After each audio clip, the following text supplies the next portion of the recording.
कि आप ये जो बिल्ली सामने खड़ी हुई है, ये सामने स्किन कलर की, ये हम अब जूम नहीं कर सकते क्योंकि ये बिल्ली बहुत ही दूर खड़ी है।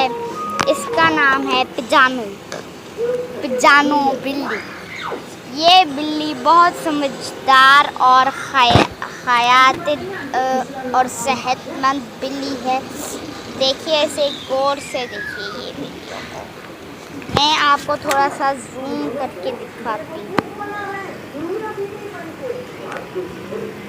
जूम तो नहीं हो रहा। ये देखिए, आपकी बिल्ली स्वागत है, स्किन कलर की है, सेहतमंद है और 5 रुपए की टिकट है।